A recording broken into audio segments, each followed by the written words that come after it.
Liège is one of the great cities of Belgium because it's loaded with beautiful historic sites and a vast pedestrian zone, and yet it is not crowded with lots of tourists. It's a great place to visit, as you will see right now in our highlights of the city. We shall be walking along many of its wonderful pedestrian lanes and visiting a few museums. We'll go down to the waterfront street market, which is really quite a lot of fun. They say it's the longest street market in all of Belgium. A good place to begin our walking tour is at the Market Square in the center of the city. Throughout history, it's been the place people gathered to do business. Now it's an active plaza filled with outdoor restaurants, with historic sites around it. The Market Square is one of the oldest in the city, with origins dating to the 8th century. By the 18th century, 200 merchants crowded into this one square. The column in Place du Marché, called Le Perron, is the most important historic monument in Liège because it represents the freedom and liberties of the city, especially back in the medieval times, when Liège had a relatively democratic system of government. Next to it is City Hall, built in the early 18th century in a classic style of brick and limestone. Right away you'll come upon a very busy plaza, Gare Léopold, which is the main bus station in the center of town, featuring tree shading and shops all around it. A handful of narrow, old cobble lanes branch off from that busy place, tempting you to have a look. A few blocks south, you'll find the parish church of Saint-Denis. It was a fortified building designed to be part of the city's defensive wall, founded in the year 990. It's worth it to make time to keep wandering through these lovely little streets. This leads to Place Saint-Etienne, with the modern facade of Galeries Saint-Lambert looming over it, which is the only large shopping mall in the center of the city. As we reach the Opera House, we're now leaving one section of town, the Old City, and entering into a lovely group of pedestrian streets called the Island, which is considered the best place in town for shopping. But in the old days, this whole area, this general shopping zone that we're walking through, was an island surrounded by the river and its branches. This is the heart of town, the best place to take a walk and do some shopping, have some food, do some people watching, or just take a stroll. Taking a stroll in Liège in the early morning is a lovely way to start the day. By 9, 10 o'clock in the morning, the shops are all open and there'll be lots of people out. But earlier than that, it's a delight to just take a stroll.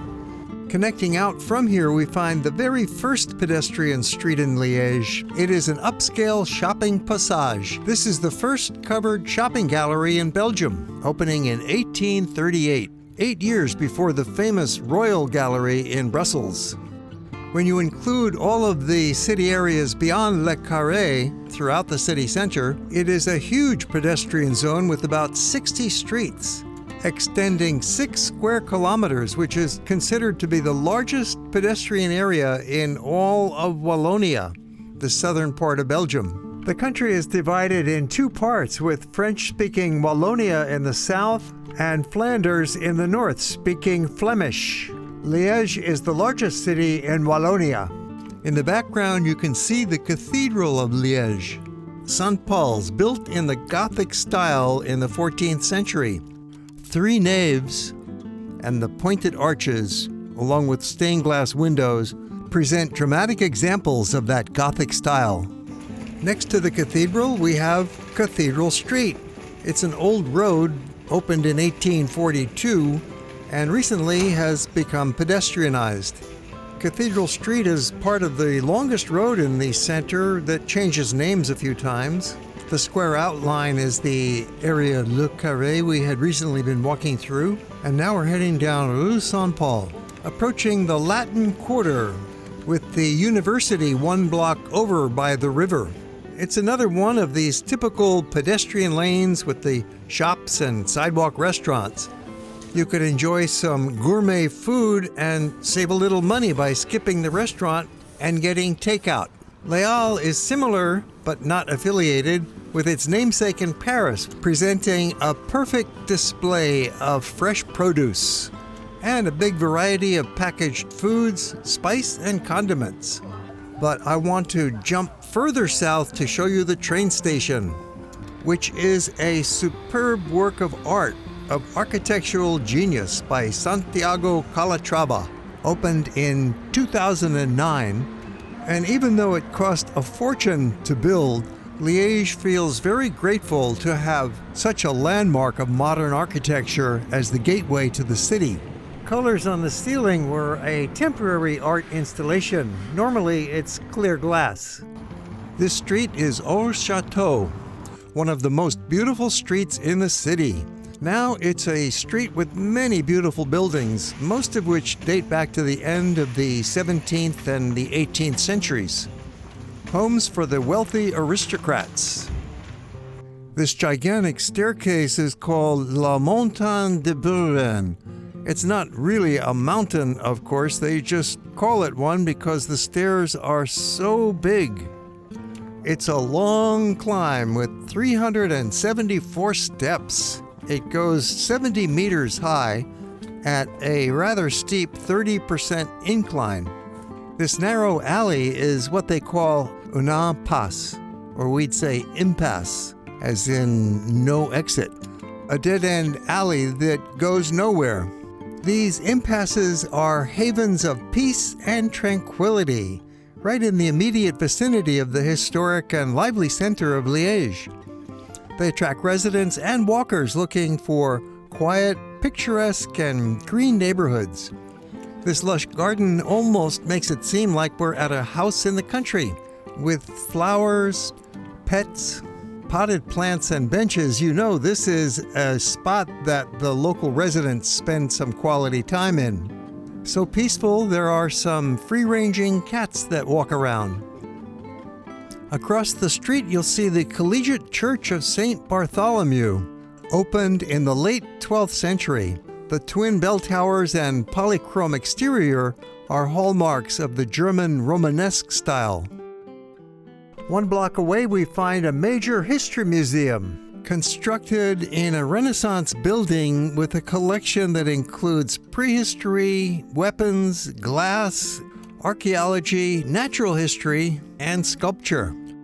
A few blocks over, we get to Rue de la Boucherie, a trendy spot now, but had been part of the old meat market district, with many very quaint streets all around it. You can find flower markets, there's the cafes always, and the old buildings lining these lanes. Now we're heading down to the river and cross over to bring you to a different neighborhood. This is one of two footbridges that go across the Meuse River, where you will see some excursion boats. That's another activity you could enjoy in Liège. Right around the corner is Rue Roture, a narrow, picturesque, and pedestrian lane lined with excellent restaurants. We are across the river in the district of Outremeuse, about a kilometer away from the center, making this more of a place for locals rather than visitors, but it's worth the walk to get over here. A secret enclave that has survived from the Middle Ages. Back in the center of town, we pay a brief visit to this Culture History Museum, where you can discover life in Wallonia from the 19th century up until the present, focusing on society, people, ideas, and know-how. There is a historic palace right across the street from the museum. The huge Palace of the Prince Bishops is the most important historic building in town. It's 500 years old. It was the residence of the rulers of Liège who were bishops. In later years, it became the Palace of Justice, housing law courts and government offices. As we explore the various rooms and halls, you'll notice a diverse array of architectural styles that have been seamlessly integrated over the centuries. The private apartments once occupied by the Prince Bishops are testament to the lavish lifestyles of the elite during the 18th century. Decorative tapestries and exquisite furniture are in this room that's still utilized for official government meetings.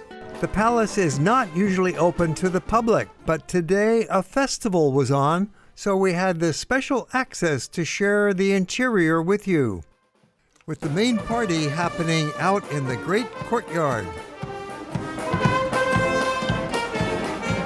We have a longer movie about Liège you can find in our collection with more scenes of this great festival and other parts of the city.